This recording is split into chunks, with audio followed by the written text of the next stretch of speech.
My name is Gail Jensen, and I'm at Creighton University in Omaha, Nebraska. I'm a professor of physical therapy. I'm also the vice provost for Creighton Assessment, and I've been at Creighton for over 30 years. I was part of the founding faculty for the first DPT program in the country. It's a great question, and certainly relevant to my path. I taught school for 3 years before I went back to get an entry-level master's degree in physical therapy. And I've always seen physical therapists as extraordinary teachers. So that was really a vocation or a calling for me. So I did my entry-level master's degree and then wanted to do more to understand about that. And part of that was through mentors like Kay Shepard, Helen Blood, and I did my PhD at Stanford University. My passion about the role of education, teaching and learning, and what we do with patients is central, and it's an area that we overlook and take for granted. And it's absolutely essential in everything with physical therapists. So some of the early work I did with the team, I've always done mostly qualitative research and work with a collaborative team. And one of our first big projects, which was funded by the Foundation for Physical Therapy, was on expert practice. We looked at expert clinicians working in practice, and from that, we develop a grounded conceptual model that has really great relevance to clinicians. But the model really has ultimate credibility with clinicians. So they can say, you know what, clinical reasoning is collaborative. The use of knowledge is multidimensional. The importance of moral foundation, moral agency with my patient is really, and when I do movement, it's focused on function. And all that comes together in their philosophy of practice. So that was the initial piece. But then, looking at what is the role of education and how we promote education in the profession led to, we did a national study of excellence and innovation in physical therapist education. And that was done in the Carnegie-like tradition. A mentor of mine from my PhD work, Lee Shulman, was the president of Carnegie after he left Stanford. And he led the Carnegie Foundation in looking at medicine, nursing, engineering, law, and clergy. He spent time with us, and we did a similar PT study. What we say about education research is it's hard to get funding, first of all.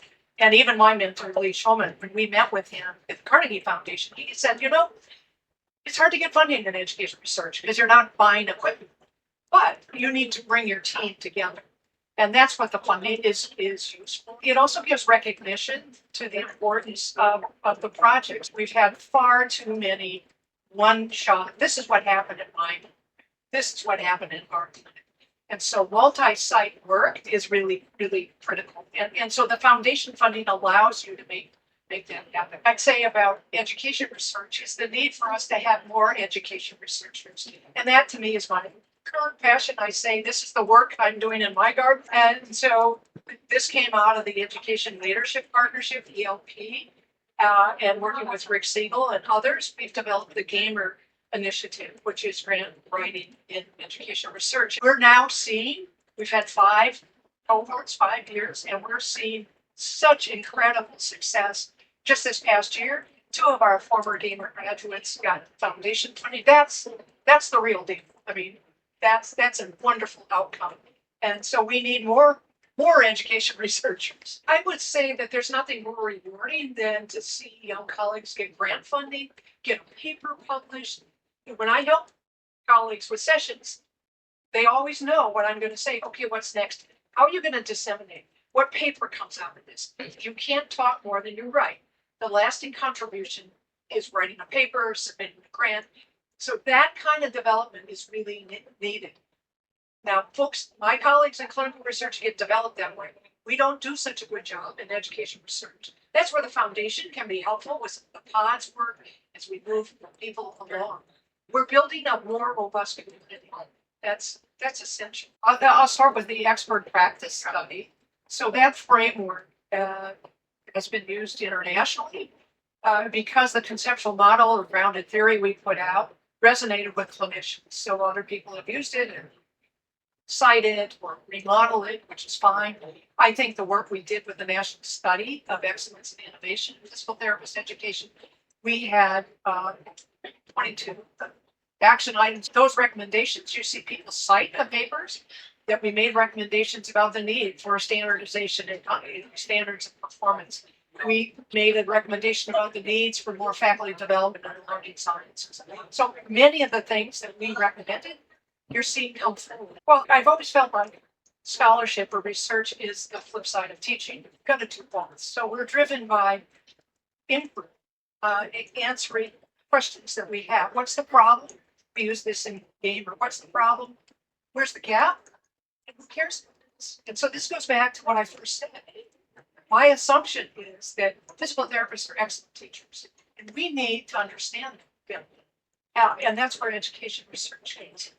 So how do we help develop those next generation of education researchers? And I have to say, there's nothing more fulfilling than to work with young colleagues and help them ask a question.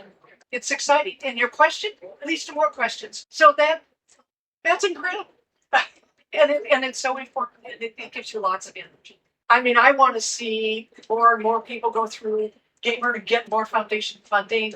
I'd like to see us be able to get some of our students interested in education research. One of the outcomes in Gamer has been the development of learning labs in various institutions. So we probably have 6 or 7 or 8 of those, and they're in institutions where somebody has gone through Gamer. It's like a clinical research lab, and it brings people together. The importance of the community, creating a community of scholars of practice, is what makes the work exciting. All my work's been collaborative on teams. The ideas are better, the work is better, it's more fun. So I'd like to see that continue. I think we have great opportunity in the work of competency-based education across the health professions. There are many, many opportunities there. One of my dreams is to help Creighton develop, as I've said, like my garden. How do we plant the seeds for some kind of national symposium where, hey, we're going to have this on education research and PhD. We're going to have a keynote speaker. People are going to come and share their work.